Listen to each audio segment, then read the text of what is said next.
Assalamualaikum warahmatullahi wabarakatuh. Salam sejahtera untuk kita semua. Semoga yang menonton video ini diberikan kesehatan dan diberikan kelancaran dalam melakukan aktivitasnya. Oke, kita di sini akan membahas tentang hak-hak dasar anak menurut Undang-Undang Nomor 35 Tahun 2014. Nah, sebelum kita membahas hak-hak dasar anak, kita harus tahu dulu nih apa sih yang disebut anak itu dalam undang-undang. Jadi yang disebut anak itu adalah seseorang yang belum berusia 18 tahun, baik dihitung dari setelah dia lahir ataupun masih dalam kandungan. Nah, di sini kenapa sih anak-anak itu harus dilindungi, harus dipenuhi hak-haknya? Karena anak adalah cita-cita bangsa yang akan diwujudkan, yang akan diperoleh, yaitu adalah oleh anak.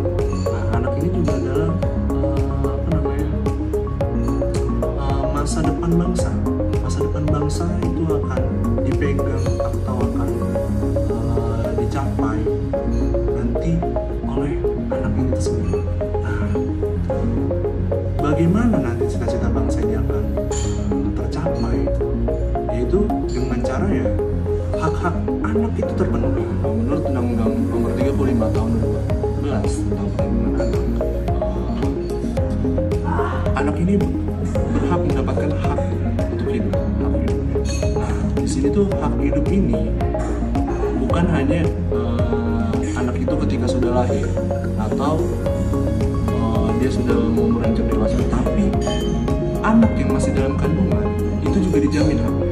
Contohnya seperti ibu hamil yang wajib mendapatkan fasilitas kesehatan, lingkungan yang sehat, atau bahkan kesehatan seorang ibu hamil itu wajib dipenuhi oleh negara. Lalu ketika anak yang sudah lahir itu bagaimana? Nah, anak yang sudah lahir ini wajib harus mendapatkan akses atas imunisasinya. Jadi contohnya tuh seperti itu. Anak itu juga harus mendapatkan akses imunisasi ini, karena kan dalam imunisasi ini anak akan dapat tercegah dari penyakit-penyakit mematikan atau penyakit-penyakit berbahaya yang akan dideritanya. Jadi anak ini dapat menjalani hidupnya itu dengan sehat dan tumbuh kembangnya itu dengan normal juga. Lalu yang kedua itu ada hak tumbuh dan berkembang.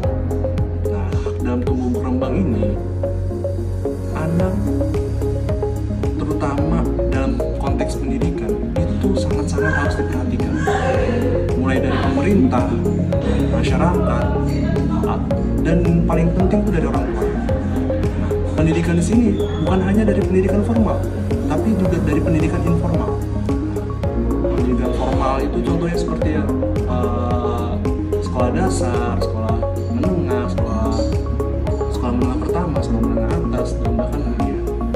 Nah, untuk anak-anak yang berkebutuhan khusus atau anak-anak disabilitas juga harus dipenuhi hak-hak untuk berpendidikan. Itu ya seperti contohnya dari sekolah luar biasa, atau bahkan dalam arti perspektif masyarakat yang juga harus mendukung untuk anak-anak yang seperti itu. Itu contoh.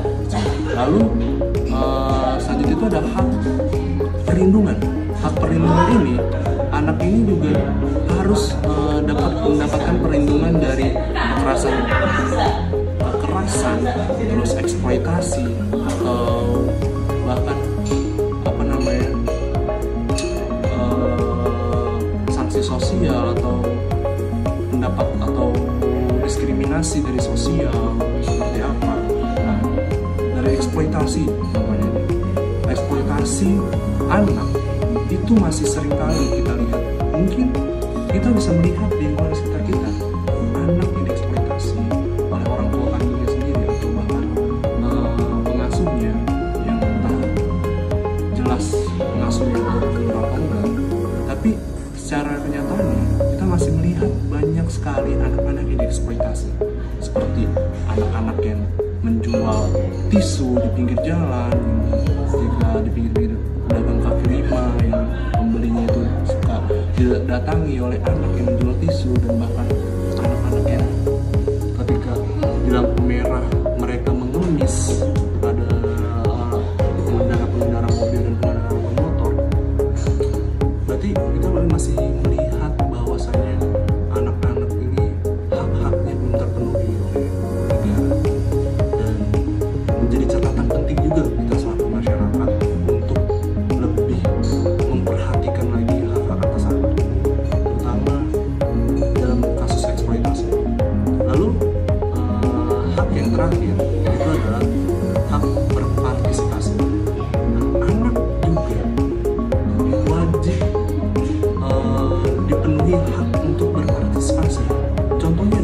lingkungan sekolah.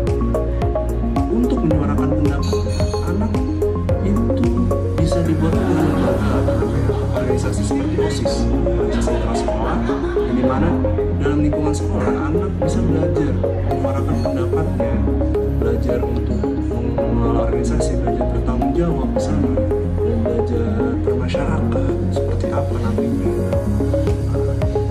Baik, mungkin itu saja yang bisa